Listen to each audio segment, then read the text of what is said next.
13 de diciembre de 2017. Muy buenos días y bienvenidos a Contacto Directo. Revisemos quiénes son hoy nuestros invitados. Enrique Pita, presidente de la Federación de Cámaras de la Construcción, los diálogos de gobierno con el sector empresarial y la realidad plasmada en el proyecto económico urgente, lo revelado por Eduardo Mangas, exsecretario de la Presidencia, y la continuidad de los diálogos. Lo revisaremos.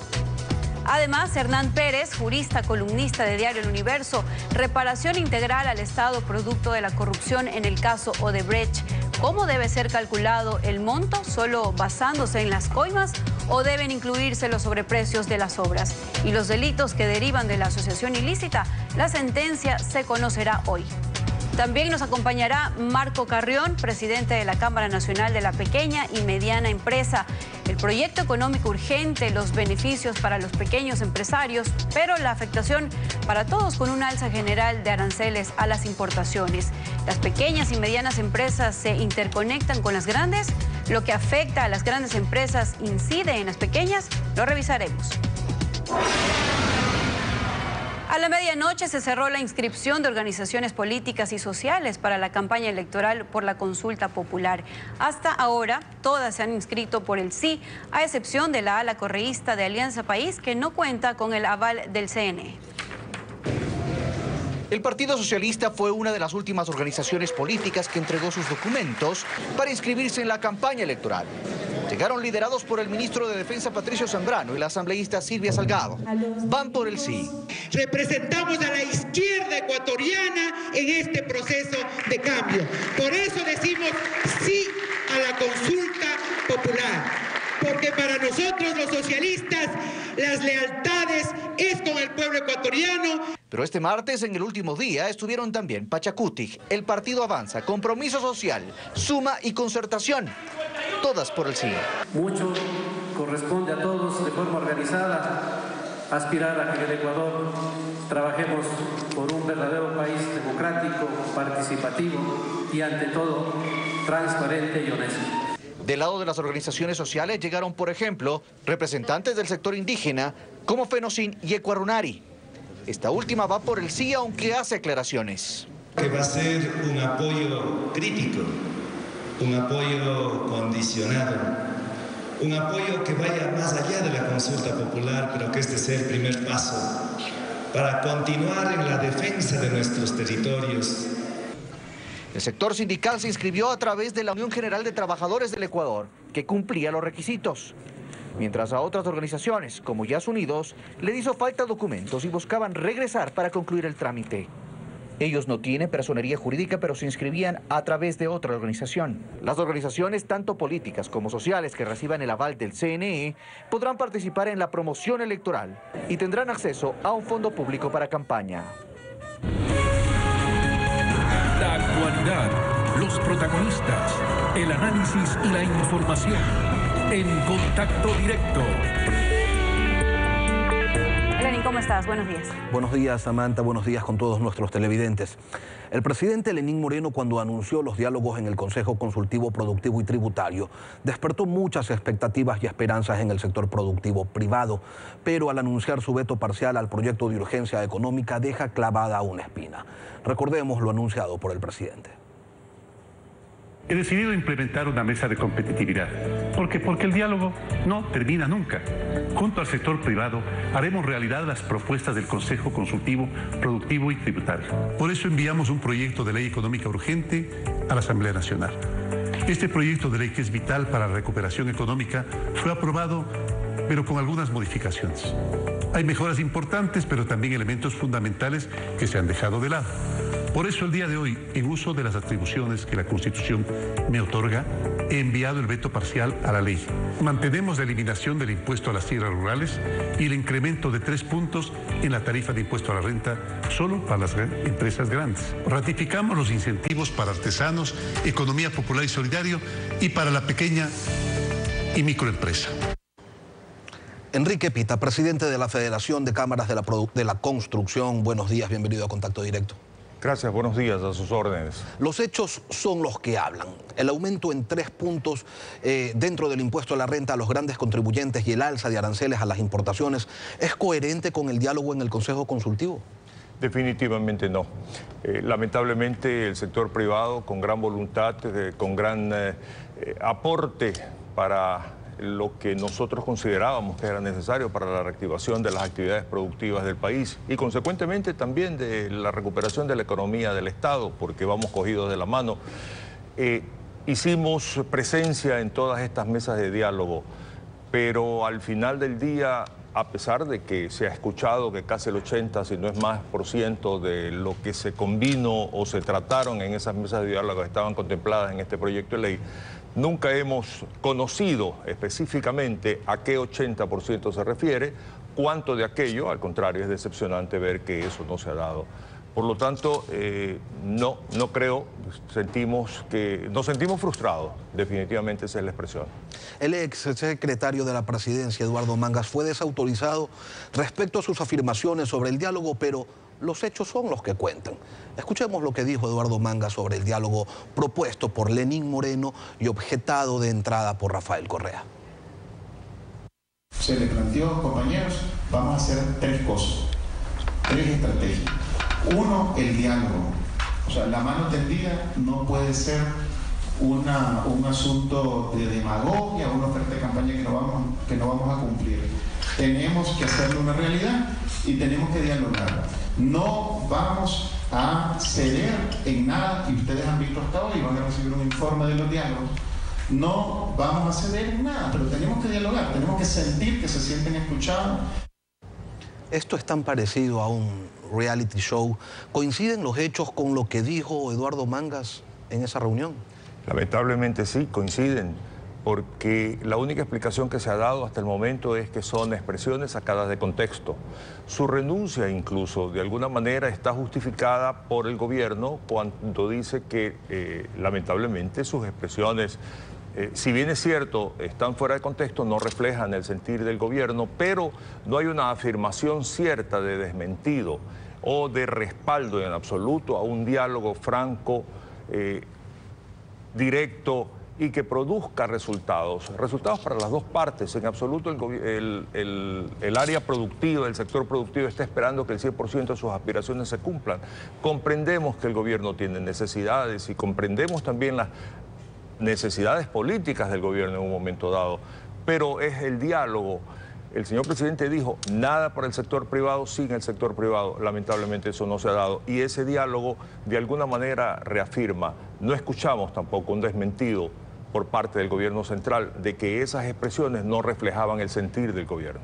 Tratándose este asunto de una política de Estado que depende directamente del presidente de la República, ¿qué corresponde ahora? ¿Dar por terminado el diálogo con el presidente Moreno o continuarlo para esperar rectificaciones? Bien, el sector privado va a seguir tratando de argumentar y presionando con sus posiciones, sus argumentos a favor de lograr esa reactivación económica que todos queremos, todos anhelamos y que incluso el gobierno dice que lo anhela también. Obviamente, dentro de una expectativa ya mucho menor. Sin embargo, vamos a insistir, vamos a seguir estirando la mano. Nuestro afán es tanto a favor del gobierno como a favor del sector privado. Es el diálogo, es podernos entender respecto a qué es lo que el país necesita, lo que va a permitir que nosotros salgamos adelante. El aumento del impuesto a la renta recién se aplicaría a fines del 2018. Hay tiempo para rectificaciones, para corregir. Y además está pendiente la consulta popular con la pregunta sobre la derogatoria de la ley de plusvalía. Se debe entonces insistir en el diálogo porque terminándolo no se gana nada. Así es, estoy totalmente de acuerdo y es nuestra posición como sector privado. Pero mire usted, y permítame tocar el tema de la ley de la plusvalía, la derogatoria de la ley. Nosotros como Federación de Cámaras nos hemos inscrito específicamente en esa pregunta. No porque no estemos de acuerdo con las demás, no porque no estemos de acuerdo con el tema de la reelección indefinida o con el tema de la muerte civil de los corruptos o con el tema de la desaparición o rectificación o revisión total del Consejo de Participación Ciudadana que devino en una suerte de agencia de empleo del gobierno anterior. Pero nos concentramos en lo que a nosotros nos compete. Somos un organismo eminentemente técnico y a pesar de estar de acuerdo con toda la consulta popular, nos concentramos. La ley de plusvalía tiene que ser derogada. Sin embargo, no porque se derogue ya el sector constructor va a haber recuperado. Necesitamos que una economía se estabilice, que el comercio y la industria se muestren activos, produzcan, generen riqueza. ¿De qué sirve tener casas si no tengo a quien vendérsela? Sin embargo, mire usted, el sector constructor se siente amenazado. ¿Por qué? No solamente por la ley. Hay una resolución 209 del 12 de febrero del 2016 que establece que todas las entidades de los sectores financieros, públicos y privados,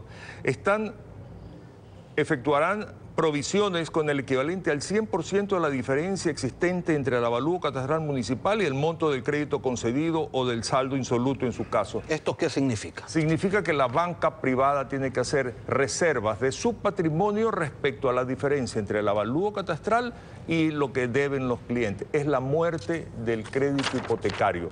Respecto a esto, hemos consultado con la Asociación de Banca Privada y ellos están argumentando con los agentes financieros pertinentes a efecto de que se postergue, porque esto tendría que entrar ya en vigencia el primero. Esto mata al sector de la construcción, no solamente la ley de plusvalía. Esto es lo que nos tiene realmente amenazados y posiblemente, a pesar de que el gobierno habla de que la construcción generará progreso, desarrollo, empleo y riqueza, esto no se va a dar. A eso se suma que el alza de aranceles, se suma la tasa de control aduanero. ¿Cómo afectan estas dos decisiones a la industria de la construcción? Si bien es cierto, en el caso de la tasa esta famosa se ha disminuido sensiblemente su impacto y se dice que solamente 120 millones es el valor total y 18 millones es lo que posiblemente impacta al sector de la construcción. El daño está hecho. No por el impacto económico, sino por la imagen de un país en la cual no hay seguridad jurídica, en la cual una organización, SENAE en este caso, puede imponer reglas que afectan las relaciones comerciales con nuestros socios comerciales. En el caso de, por ejemplo, el SRI, cuando impone la obligación de hacer registros sobre recursos afuera, sobre $100.000, no solamente para nacionales, sino también para extranjeros. Estas son situaciones, hechos y circunstancias que son los que nos afectan en lo que nosotros necesitamos, inversión extranjera.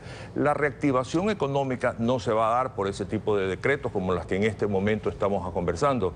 Se va a dar es porque el sector productivo pueda generar trabajo, pueda generar progreso, pueda generar desarrollo y eso lamentablemente no se está dando. Pero con tantas observaciones a decisiones de carácter político, ustedes no solamente mantienen extendida la mano, como señaló usted, ingeniero Pita, sino que además ponen el hombro, no solamente están respaldando la pregunta que refiere a la derogatoria de la ley de plusvalía, están respaldando toda la consulta popular, no les dan nada y sin embargo le dicen a la gente, vota todo sí. Lamentablemente a nuestro criterio tenemos que llegar a la consulta popular, matar a la serpiente, lo he dicho ya, la serpiente de la corrupción, la serpiente de la reclusión definitiva y posiblemente a partir de ese momento las reglas del juego y las circunstancias en las que nos sentamos a dialogar, sector privado y ejecutivo, van a ser diferentes. Vamos a tener ya no la presión aquella de esa reelección o esa amenaza de sectores que están todavía vigentes, vivos en la Asamblea y en los sectores públicos en términos generales, respecto a la expectativa todavía de un retorno de una década perdida, a mi criterio. Yo creo que hasta la consulta popular tenemos que mantener esa actitud. Posteriormente vamos a seguir dialogando con respeto, con consideración, pero obviamente con la firmeza que se requiere y con la argumentación pertinente a efecto de hacer entender a aquellos que no se dan cuenta, no quieren darse cuenta o no conocen que es a través del sector privado que genera entre 8 y 9 puestos de trabajo que se va a lograr prosperidad y riqueza, no a través de simplemente enunciados de una ley que dice que es para defender la dolarización, que en definitiva no es sino una argumentación para vender este proyecto. El presidente Moreno dice, yo creo en el diálogo, yo quiero llegar a consensos, queremos trabajar todos juntos y además dice que nadie dude de mi palabra. Digamos que está bien, pero dentro de su equipo hay muchos actores que no quieren que el modelo cambie. Entonces, por un lado se dice una cosa, pero por otro lado se rodea de gente que no está de acuerdo con su pensamiento. Al menos eso es lo que se evidencia. Estoy de acuerdo. Totalmente de acuerdo. Lamentablemente está viva mucha gente del gobierno anterior y posiblemente su visión económica y su visión política está también muy fresca, muy viva y tratan de imponer. Por eso es que digo, 4 de febrero es el punto de quiebre. De ahí para adelante, ya las condiciones en las cuales tenemos que sentarnos a dialogar. El gobierno tiene que enfrentarse a los desafíos porque ya no va a tener la excusa de que tiene el lastre y el peso de lo que el gobierno pasado dejó, sino que tiene que tomar decisiones. Y ahí sí veremos bajo qué condiciones, en qué forma se toman esas condiciones o cuánto de la mano extendida del sector privado el gobierno considera pertinente. Y vamos a seguir dialogando, tenga usted la certeza, porque es nuestra obligación. Del éxito del gobierno es el éxito del sector privado. Enrique Pita, presidente de la Federación de Cámaras de la Construcción, gracias por acompañarnos. Gracias, a sus órdenes siempre. Samantha. Vamos a una pausa y al volver, Hernán Pérez, jurista columnista de Diario El Universo. La reparación integral a la sociedad presentada por el Estado solo toma en cuenta el valor de las coimas recibidas por los corruptos. ¿Debe el Tribunal Penal ordenar una reliquidación incluyendo los sobreprecios a favor de Odebrecht, el corruptor? Vamos a analizarlo, ya regresamos. El fiscal general Carlos Vaca Mancheno, utilizando una diapositiva para detallar los montos de cada uno de los 9 procesados, que cada uno de los 9 procesados debe cancelar por indemnización al Estado, comenzando por Jorge Glass y su tío Ricardo Rivera, solicitó una reparación integral al Estado de 33.3 millones de dólares entre todos los procesados. Hernán Pérez, jurista y columnista de Diario El Universo, buenos días, bienvenido a Contacto Directo. Buenos días, gracias por la invitación. Usted en un artículo publicado ayer en Diario El Universo sostiene que una correcta reparación integral debe calcularse no solo por el valor de las coimas repartidas entre los corruptos, sino que debe incluir los sobreprecios de que se benefició el corruptor Odebrecht. ¿En qué basa su ponencia? Bueno, básicamente en materia de delitos de violación a la ley es diferente el principio que rige en los contratos. En los contratos, en la violación de un contrato, simplemente se calcula el daño por lo previsible que fue a las partes el beneficio que iba a ocurrir al inicio del contrato. En materia de delitos es la violación a la ley, la víctima es la sociedad y ahí entra en juego este concepto de la reparación integral. En todas partes del mundo lo que se hace básicamente en estos casos grandes de corrupción en general es calcular más bien no tanto la coima, porque primero que no sabemos si esa es la coima total, digamos, si no hay más, si la coima no fue mayor, debemos asumir que hay algo de verdad en las delaciones, pero no necesariamente debemos ser ciegos de que en vista de la enormidad de las cuantías de los contratos, la coima general fue simplemente 33 millones de dólares. Segundo, en que realmente el perjuicio que sufrió la sociedad no es tanto en la coima, que sí es verdad que es parte, un elemento, pero es un elemento a veces mínimo. Lo grave es que gracias a esas coimas, la obra pública fue elevado el precio indebidamente. Ese no es el justo precio de la obra, llámese a gasoductos, muelles, oleoductos, refinerías, etc. Ahí lo que se ha hecho siempre es contratar una firma internacional experta en el asunto y calcular cuánto habría costado realmente hacer tal o cual obra, quitando de por medio, obviamente, el elemento de la corrupción, cuánto hubiera sido el gasto público en esa obra si se hubiera hecho una licitación transparente, etcétera. Hay parámetros, hay experiencias muy buenas sobre este tema y ese es realmente el daño que nos ha ocurrido, aparte de otros daños como el gasto del Estado en estos juicios, etcétera, etcétera, etcétera. Efectivamente, el valor total indicado por el fiscal comprende lo señalado y comprobado por Odebrecht, pero según expertos internacionales, los valores indicados por la constructora brasileña en los distintos países sería solamente una parte de lo que realmente se distribuyó como coima, lo cual aseguran estos expertos internacionales que se aprecia a vuelo de pájaro viendo el valor de los contratos y el dinero que, afirma la empresa, repartieron. En el caso del Ecuador son 5 contratos por más de 1.000 millones de dólares. ¿Puede el Tribunal Penal en su sentencia de hoy, en la tarde, ordenar una investigación internacional para determinar los valores exactos que se repartieron para que no quede nada guardado? No solamente que puede, sino que debe hacerlo. Yo espero que en la sentencia haya un pronunciamiento muy concreto, porque no es tan cierto de que simplemente porque este es un sistema adversarial, es decir, que depende de lo que las partes pidan, los jueces puedan cruzarse de brazos. El sistema sí le permite al juez ecuatoriano penal va a ir más allá de lo que está pidiendo el fiscal o la fiscalía o los acusadores particulares, etcétera, porque aquí la víctima no es simplemente una persona determinada, un asesinato, no se trata de un robo a una casa privada, se trata de la sociedad ecuatoriana, es dinero de los ecuatorianos, es producto de los impuestos que hemos pagado o del precio del petróleo, que es un bien nacional. Entonces, hay una gran diferencia y hay una responsabilidad por parte de los magistrados de aplicar la ley y el concepto de reparación integral en todas sus dimensiones. Y hay experiencias ya, la más cercana quizás la de Perú, donde se dio una extensa recuperación de valores sustraídos al Estado. En esa nación, José Ugaz, hoy presidente de Transparencia Internacional, fue el procurador ad hoc del Estado para el caso Montesinos y logró recuperar cientos de millones de dólares diseminados en paraísos fiscales, pero contó con un equipo especial de 30 personas debidamente calificadas para desarrollar esa labor y con el apoyo del Ejecutivo y también de la Asamblea Nacional. En este caso, doctor, por su magnitud, ¿usted considera que debería hacerse algo parecido?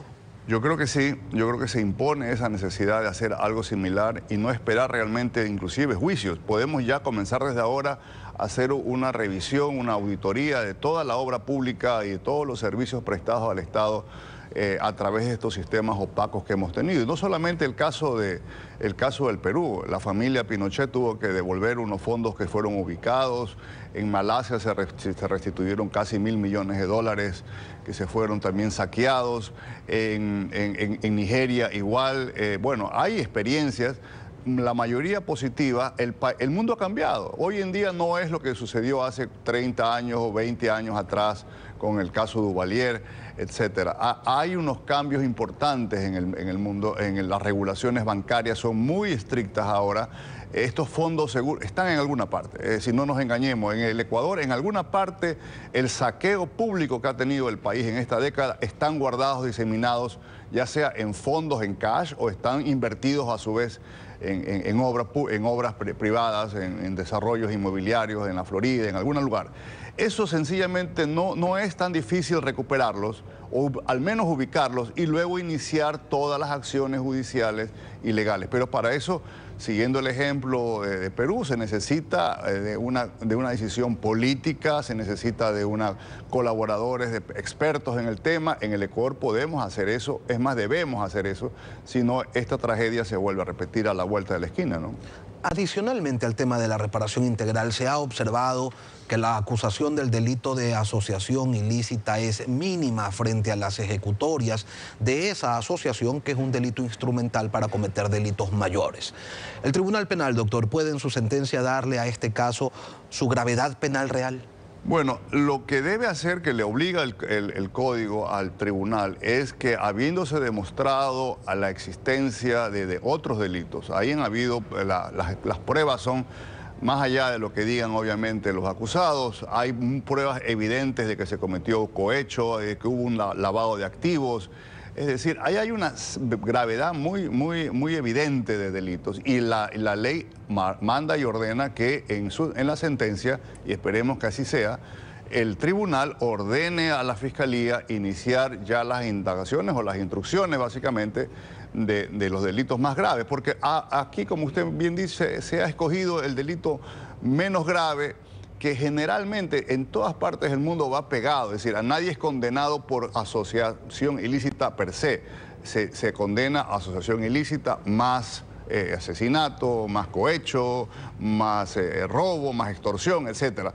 Porque es como que simplemente pues condenar a una pandilla que estuvo en la esquina de la casa de uno, se asociaron para entrar a robar a la casa, pero no se lo sentencia por el robo, por la violación de las puertas o por el abuso contra las personas, sino solamente por el hecho de haberse puesto de acuerdo Entonces, más allá de los problemas que la Fiscalía puede haber tenido para determinar en el momento oportuno la comisión de estos delitos ya más graves, realmente es ahora sí, yo creo que se ha recopilado suficiente información y el tribunal está en la obligación, y esperemos que la cumpla, de ordenarle a la Fiscalía que se inicien ahora sí las acciones por los delitos, llamemos así, sustantivos, ¿no? Que son perseguidos políticos, dicen los acusados, que se trata todo de un contubernio entre la constructora brasileña y el gobierno para lograr captar la vicepresidencia de la República. ¿Qué opinión le merecen este tipo de pronunciamientos, doctor? Me parece ridículo realmente. Es como que entonces ahora Odebrecht se ha convertido pues en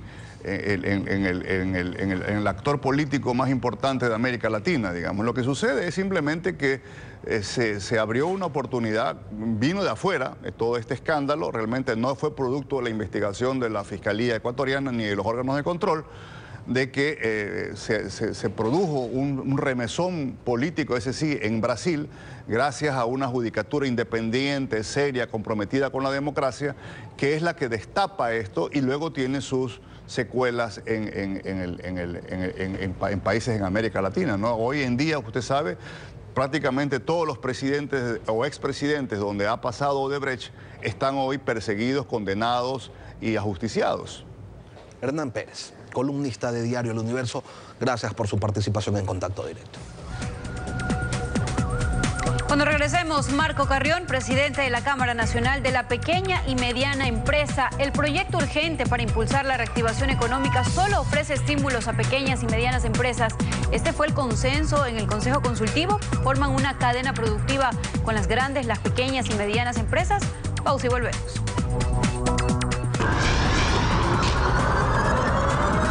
El proyecto de ley urgente para impulsar la reactivación económica contiene estímulos tributarios para la pequeña y mediana empresa. ¿Son suficientes para impulsar la reactivación global de la economía? Lo vamos a analizar con Marco Carrión, presidente de la Cámara Nacional de Pequeños Empresarios. Buenos días, bienvenido a Contacto Directo.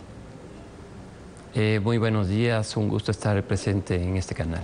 139 propuestas se formularon al Consejo Consultivo Productivo y Tributario. El proyecto urgente, ¿en qué medida recoge esas propuestas? Bueno, yo debo manifestar que efectivamente el Consejo Consultivo Productivo Tributario, como ustedes saben, se trabajó, mejor dicho, arduamente en las propuestas. Son 139 que se sistematizaron de alrededor de 389 que estaban propuestas. No es suficiente.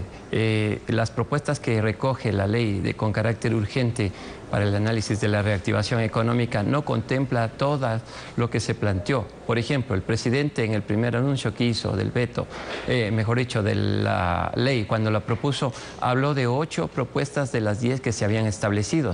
De esas 8 de las 10 todavía no conocemos exactamente cuáles fueron las que se pronunciaron o cuáles fueron las que el presidente acogió. Eso todavía hay un espacio grande y creo que hay una oportunidad muy grande para trabajarlo en las semanas que vienen.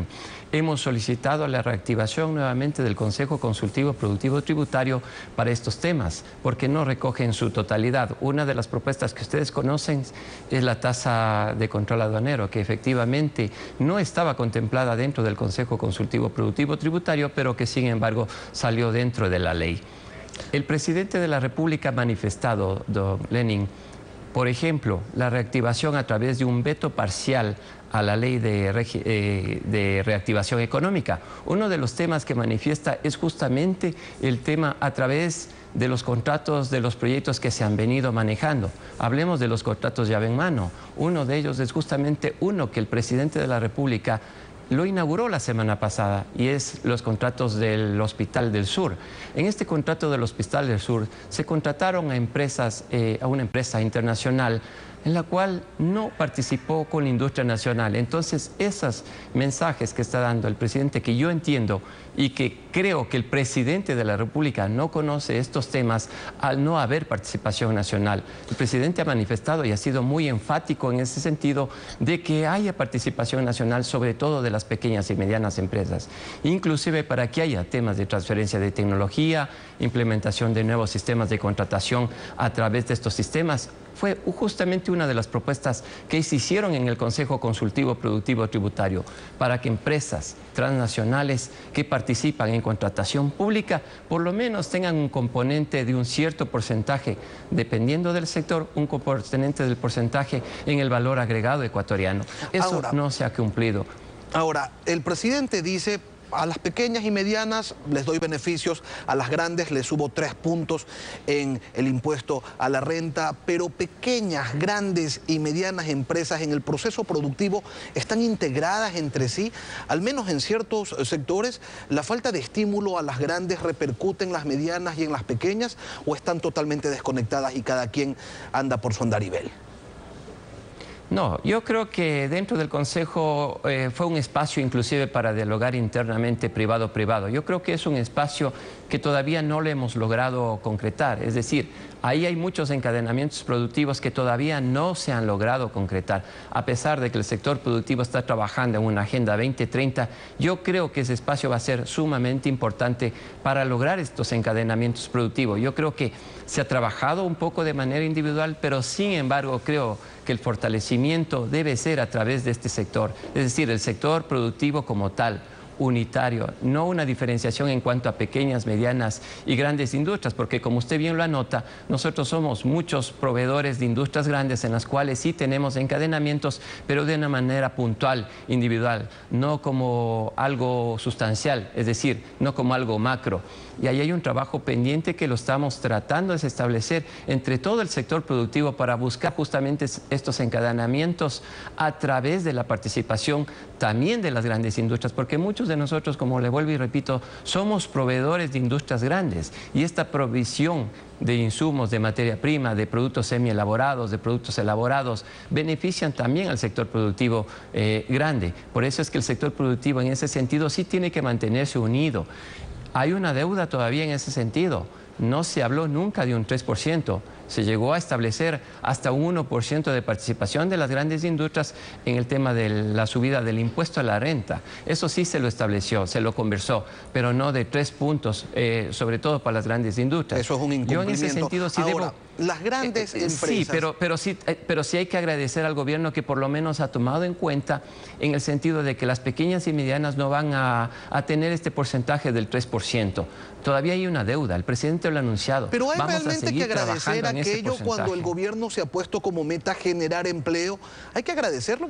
Sí, le podían haber puesto el impuesto también, el incremento a ustedes, a los pequeños, a los medianos, y no se cumplía pues nomás con el objetivo de generar 250.000 empleos por año. Sí, sin poner el incremento no se está generando empleo. Entonces, realmente hay que decirle gracias, gobierno, por no subirme el impuesto y por contribuir de esa manera a cumplir con tu objetivo de campaña. Bueno, no solamente nos refiramos al tema económico, hay muchos temas que están pendientes de trabajarse. Yo le he manifestado, el tema de la tramitología, por ejemplo, es un agobiante mucho más fuerte para las pequeñas y medianas empresas, sobre todo para las pequeñas que a las grandes. Ahí hay un trabajo bastante fuerte que hay que hacerlo y que todavía no vemos nosotros visos en cuanto a un mensaje directo en ese sentido.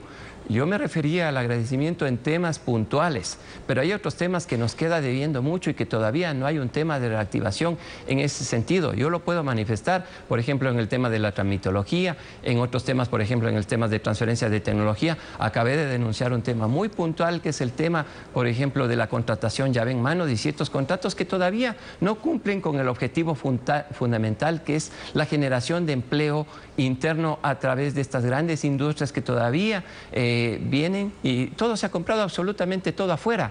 Ni siquiera ha habido una participación pequeña de pequeñas y medianas empresas. Entonces esos temas son los que hay que cambiar, y el presidente lo anunció en el veto. Vamos a buscar nuevas formas de contratación para que se privilegie sobre todo la participación nacional. Ahora, a eso es a lo que yo me refería en ese sentido. Aparte del proyecto urgente, hay un alza general de aranceles de importación que encarecerá bienes de capital y materias primas, además de bienes de consumo.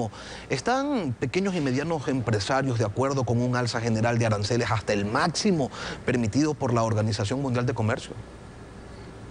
Bueno, hay temas que obviamente no se pueden subir y nosotros le hemos dicho y hemos consultado y hemos propuesto al Consejo y al Frente Económico en su momento. No se pueden seguir grabando con impuestos y con aranceles sobre todo lo que involucra materia prima o bienes de capital para ser productores nacionales. Eso desde nuestro punto de vista no debería subirse.